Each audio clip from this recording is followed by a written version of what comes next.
ఈ ఇంట్లో ఇంత మార్పు వస్తుందని నేను ఎప్పుడూ అనుకోలేదండి. నువ్వు చెప్తుంటే నాకే ఆశ్చర్యంగా ఉంది సీత. మారదనుకున్న మా అమ్మను కూడా మార్చేసిందంటే మా మరదలు మామూలు మనిషి ఉండదు. నా చెల్లెల ద్వారానే నీకు పట్టిన గ్రహణం కూడా తొందరలో తొలగిపోతుందని నా నమ్మకం. అన్నయ్య తమ్ముడు ఏ కంగారు పడకన్నయ్య, అమ్మ లేదులే. నీ అప్పులన్నీ తీర్చి నిన్ను వెలుగులోకి తేవాలని మా ప్రయత్నం. అయితే బాబు నీ ఆరోగ్యం బాగానే ఉందా? నీకు పిచ్చి పట్టలేదా? లేదదిన, అమ్మని మార్చడానికి అలా నాటకం ఆడవలసి వచ్చింది. అమ్మను మార్చడం ఆమె మొండితనం. ఆవిడ మొండితనాన్ని పిండి కింద కొట్టేస్తున్నాం బావగారు. అన్నయ్య రేపే షావుకారులందరినీ పిలిచి అప్పులన్నీ తీర్చేద్దాం. బావగారు మీరు ఇంక వెలుగులోకి రావచ్చు, బాధపడకండి.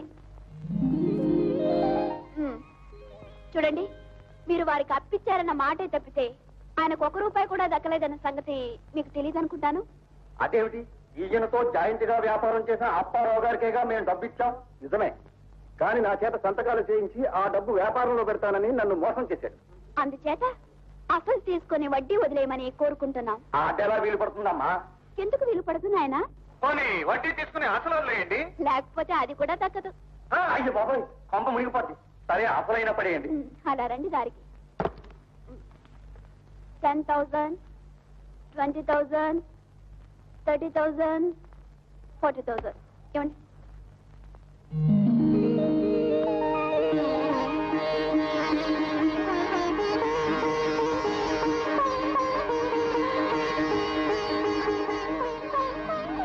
హాయిగా పాడుతా తీయగా పసి పాపలా నిదురపో తల్లిగా బంగారు తల్లిగా. తల్లిని కాదు తల్లి అన్నాడు. హాయిగా పాడుతా తీయగా బాగుంది, ఎట్లాగ పాడు. పసి పాపలా నిదురపో తల్లిగా బంగారు తల్లిగా. బంగారు బల్లిగా. రే బల్లి, నిజంగానే కోపతిస్తాను. తల్లి చేస్తావా ఏమిటి? ఏమిటి వేషాలు? పెళ్లి కాకముందే పిన్ని, నీతో నేను మాట్లాడు. ఇటు తేల్చేస్తా. నువ్వంటే నాకు భయం లేదు. నా 10 ఎకరాలు నాకు ఇచ్చి మేమిద్దరం కలిసి డబ్బులేసిన ఆనకట్టి కోరుకుంటే కోడి పిల్లి ఇద్దరం తిరిగి వచ్చాం. ఎందుకు? మాది మూగ ప్రేమ కదా, అట్లా తిరిగేసి వస్తాం. వెనకాలే వాళ్ళు వస్తారు. వెనకాల ఎవరు? పిల్లలు, మన పిల్లలు, పెళ్లి పిల్లలు. పెళ్లి కాకముందే పిల్లల మీద ఇంత ఆశ పట్టుకుందా నీకో? ఏమే విటా చెప్తాను. నేను రాను, ఇక్కడే ఉంటా. ఓ అక్కడే ఉంటావా? సరే, ఈ వ్యవహారం చేయనది. ఒరే నువ్వు కదా, నువ్వు కదరు. ఎంతకాలం ఎక్కడ ఉండకూడదు. ఎందుకు వెళ్ళాలి? నాకు అప్రదిష్ట. నువ్వు ఇలాంటి పనులు చేస్తాయి. ముందు పో బయటికి. నా 10 ఎకరాలు దూచావు, నా వరాలు దూరం చేస్తున్నావు. నీ ముష్టి 10 ఎకరాలు నాకెందుకురా? నువ్వు ఇలాంటి చావటం అని తెలిసే మీ అమ్మ నా చేతిలో పెట్టింది 10 ఎకరాలు. నీ భవిష్యత్తు కోసం, నీ పిల్లల కోసం. నువ్వు ఇలాంటి వ్యవహార పనులు చేస్తావని నాకు తెలీదు. నువ్వు కదులు కదులు. వెళ్తారులే. బావా, పెద్ద మల్లీశ్వరి బావా. ఏం బాబా ఎప్పుడు వచ్చావు? ఏడవకరా, ఏడవ. వచ్చాను కదా, ఏడవ. ఇంతకు ముందే వచ్చింటే ఎంత బాగుండేది. ఎప్పుడు వచ్చి మాత్రం ఏం ప్రయోజనం రా? ఆ సుందరమ్మ గారికి ఎవరెదురు చెప్పగలరు? అన్నయ్యకి ఇచ్చిన మాట ప్రకారం అప్పుడప్పుడు వచ్చి చూసుకోవడం తప్ప నేను మాత్రం ఏం చేస్తున్నాను రా? ఏం జరగాలో జరుగుతుంది. నువ్వేం బాధపడ చెప్తాను.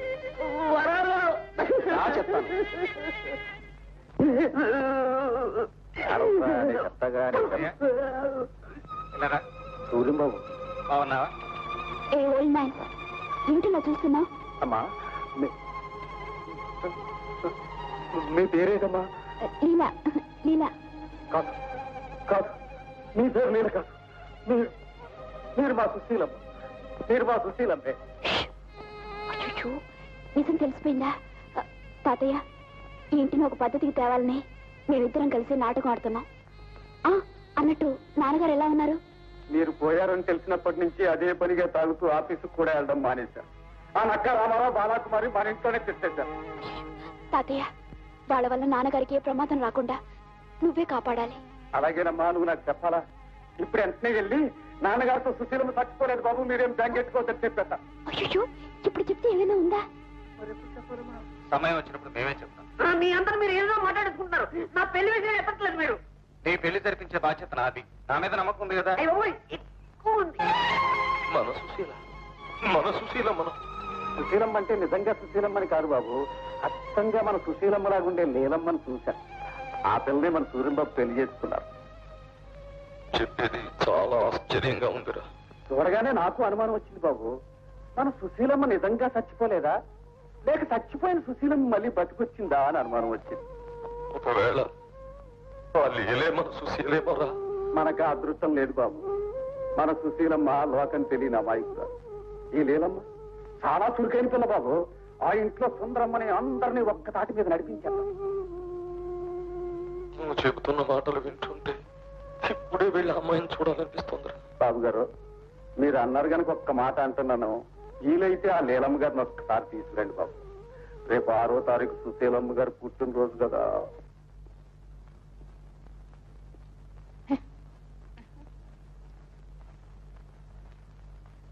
ఏమిటి ఇలా వచ్చావు? రెండో పాయింట్. నేను నీతో మాట్లాడడానికి రాలేదు.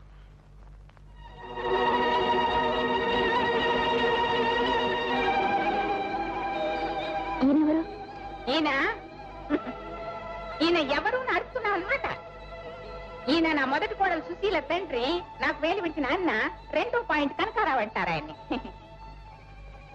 నీతో ఒక ముఖ్యమైన విషయం మాట్లాడాలి. సూర్యం ఇంట్లో ఉన్నాడమ్మా?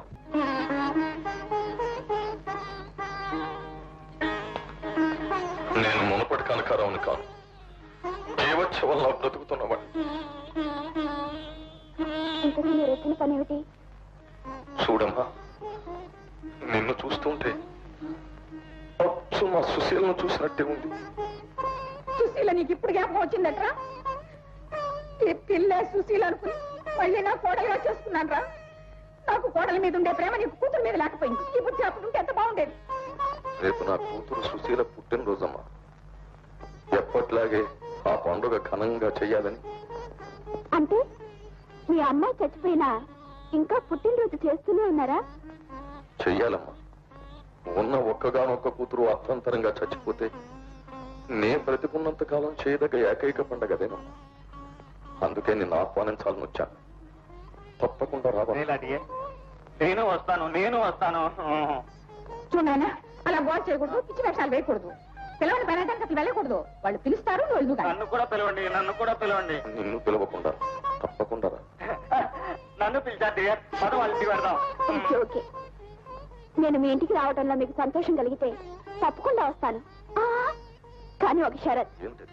మా అమ్మగారిని కాదు సుశీల అమ్మగారిని మీరు ఫంక్షన్ పిలవాలి.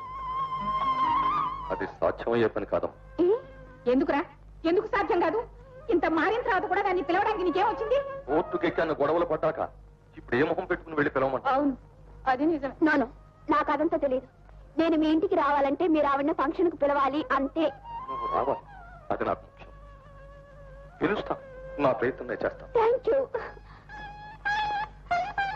సుందరమ్మ, గతాన్ని మర్చిపోయి నేనెప్పుడో మర్చిపోయాను. రేపు పుట్టినరోజు పండక్కి నువ్వు కూడా వచ్చి నా చేతులతో ఆడపడుచులాంచి నా తీసుకోమ్మా. అమ్మయ్య, ఎంత కాలానికి నీ నోట ఈ మాట విన్నాను. వస్తాను, తప్పకుండా వస్తాను. చెన్నై కూడా ఉంటే ఎంత బాగుంటుంది నీ ఫంక్షన్. కూతురింటికి వెళ్ళింది ఈ పాటికి వచ్చేస్తూనే ఉంటుంది. రండి బాబు గారు.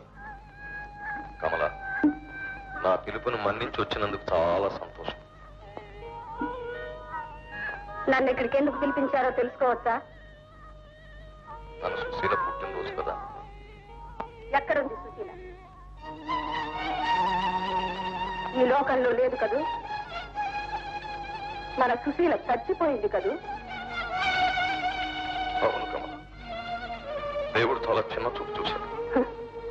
చిన్న చూపు చూసింది మీరా? ఆ దేవుడా?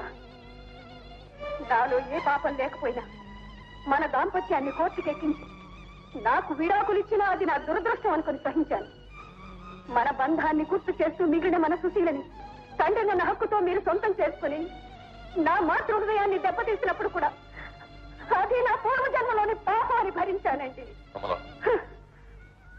ప్రేమించి పెళ్లి చేసుకున్న నేరానికి సుశీలను దూరం చేసుకుని మీ ఆస్తిని మాత్రం కాపాడుకున్నారు. ఆ ఆస్తి లేని కారణంగా నా సుశీల అత్తవారింట్లో దారుణమైన సాగు వస్తే ఈ కన్న తల్లికి ఒక్క కబురైనా పెట్టలేదే. ఎవరికంటే మీరు చేసేది పుట్టినరోజు? ఎవరికి? నీ ఆవేదన నేను అర్థం చేసుకోగలను. నా స్వార్థానికి సంకుచితత్వానికి సుశీల బలైపోయిన మాట నిజం. కానీ ఇప్పుడు మన మనస్సులకు ఇంత ఊరట కలిగించడానికి మన సుశీల రూపంలో ఉన్న లీలనే అమ్మాయిని భగవంతుడు మన కళ్ళకు చూపించాడు. లీల ఎక్కడండి? ఆ లీల ఎక్కడుంది? ఎక్కడుంది?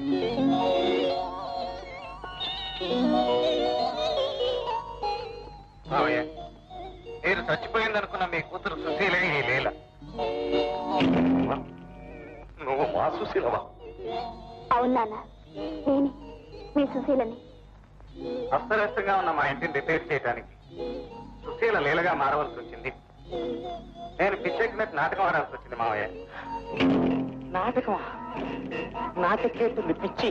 అమ్మా సుశీల, నేను చేసిన పాపాలకి నువ్వు కష్టాలు అనుభవించినా మీ అమ్మ చేసిన పుణ్యానికి నువ్వు బ్రతికవు. నాకంతే చాలు. కమల, నన్ను క్షమించు కమల, క్షమించు. మరి పశ్చాత్తాపడిపోతున్నాడు. వాడి తప్పు వాడు తెలుసుకున్నాడుగా, క్షమించానని ఒక మాట చెప్పమ్మా. ఇప్పటికైనా మీ మనసు మారింది, నాకు అంతే చాలు. కరెక్ట్. అవును, నిన్ను చంపడానికి ప్రయత్నం చేసింది ఎవరు? నేను అని నువ్వు అనుకుంటున్నావు కదూ? కాదు, ప్రమాణాల మీద నాకు నమ్మకం లేదు. అసలు ఈ ఘోరానికి పూనుకున్నది అప్పారావు వాడు. నా కొడుకు వాడి కూతురు చేసుకోలేదనే కోపంతో వాడి అఘాయిత్యానికి పూనుకున్నాడు. తెలిసిందా? తర్వాత తెలిసింది నాకు ఈ నాటకం అంతా. మనం అందరం వెళ్ళి ముందు వాడి భర్త పట్టించాలి. పదండి. సరే, ఎవరు తప్పు తెలుసుకున్నారు. ముందు బర్త్డే కేక్ కట్ చేద్దాం రండి. తప్పకుండా మీరు కట్ చేయండి.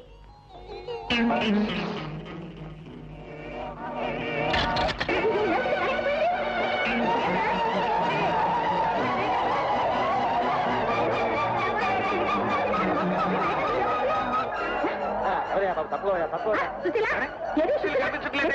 మావయ్య ఏడి? ఏమైనాడు? కూడా కనపడలేదు బాబు. ఆ? ఇదంతా వాడి పన్నాగమయ్యాడు. బావా, నీ కూతుర్ని పెళ్లి చేసుకుని నీ ఇంటికి అల్లున్నవుదాం అనుకుంటే ఆ సూర్యంగాడు వచ్చి దాన్ని గెత్తలా తన్నుకుపోయాడు. పోనీ పవర్ ఆఫ్ అటార్నీ రాయించుకుని నీ ఆస్తి మీద అధికారం చెలాయిద్దాం అనుకుంటే చచ్చిపోయిందనుకుని ఇది బతికొచ్చి వాళ్ళిద్దరూ ఏకమైపోయారు. నా ప్లాన్లన్నీ పంచర్లు అయిపోయాయి. తాళి కట్టకపోయినా నీ భార్యగా చెలామణి అవుదామనుకుంటే విడాకులు ఇచ్చిన పెళ్ళాన్ని తిరిగి తీసుకొచ్చావు. దాంతో ఆస్తి మీద అధికారం పోయి బంగారం లాంటి నా మేనేజర్ పోస్టు పోయి రేపటి నుంచి మేమిద్దరం పకీర్లా బతకాలి. నీ చరణదాసిగా ఇన్నాళ్ళు ఉన్నందుకు నాకు సగం ఆస్తి కూడా రాయలేదు. శరణదాసివి కాదే, రాక్షసివి, ఘోర రాక్షసి. తిట్టు, నీ ఇష్టం వచ్చినట్టు తిట్టు, కానీ ఈ దస్తావేజుల మీద మాత్రం సంతకం పెట్టు. లేకపోతే మిమ్మల్ని ఇద్దరిని నిర్దాక్షిణ్యంగా కాల్చిపారేస్తాను. వద్దు నాన్న, మీరు సంతకం చేయకండి. ఈ నక్కగాడు మనల్ని ఏమీ చేయలేడు. ఇదేమన్నా డ్రామాల్లో వాడే ఫిస్ట్ అనుకున్నావా తల్లి? కన్మని పేల్చానంటే రయ్యమంటూ మీ ఇద్దరు ప్రాణాలు గాల్లో కలిసిపోతాయి. బావా, సంతకం పెట్టు, మొండితనం పనికిరాదు ప్లీజ్. నన్ను ప్రాణప్రదంగా ప్రేమించిన భార్యకు విడాకులు ఇచ్చి నీలాంటి నాగుబామును ఇంట్లో పెట్టుకున్నందుకు నాకు అన్ని శిక్షలు పడాల్సింది. ప్రేనాక నన్ను నీ ఇష్టం వచ్చినట్టు చంపు, నా కూతురు మాత్రం విడిచిపెట్టు. చూడు బావా, కట్టుకున్నాడది పసుపు కుంకం కోరుకుంటుంది, అదే ఉంచుకున్నాడది పౌడరు సెంట్లు కోరుకుంటుంది. అఫ్కోర్స్ వాటితో పాటు ఆస్తిపాస్తులను కూడా కోరుకుంటుంది. అవి దక్కనప్పుడు వాటిని ఈ విధంగా సంపాదించుకోవడంలో తప్పేం లేదే. చూడు, నేను 1, 2, 3 లెక్క పెట్టే లోపు నువ్వు వీటి మీద సంతకం పెట్టాలి. లేదు నా రివాల్వర్ కి పని చెప్తాను. Get ready. 1, 2.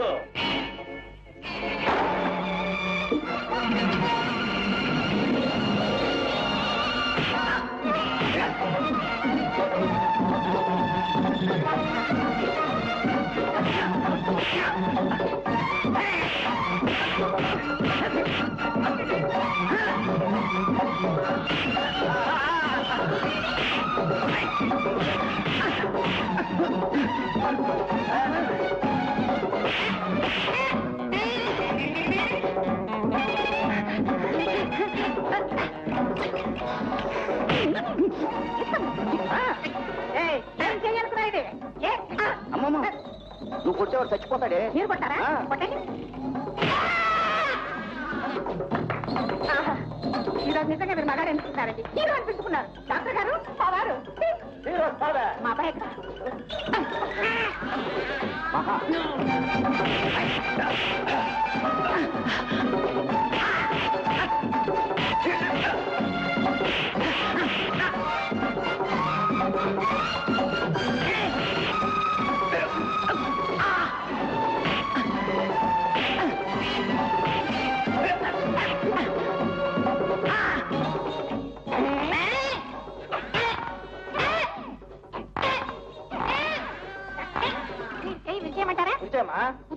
లేదుగా మీరు చూస్తారా? మళ్ళీ ఎందుకు పుత్తూరు విరిచి విసిరే అవుతలా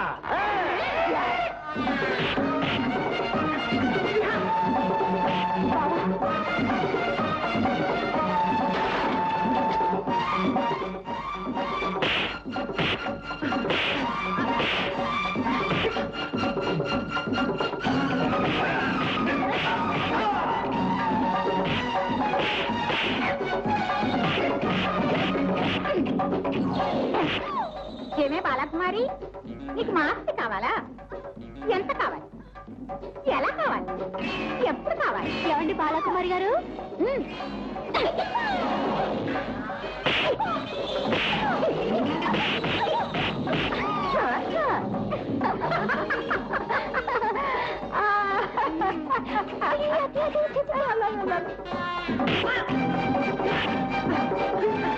అమ్మయ్యా వచ్చేసారా ఇన్స్పెక్టర్ గారు? నన్ను తొందరగా జైలుకి తీసుకెళ్ళండి, లేకపోతే కొట్టి చంపేసేట్టున్నాడు.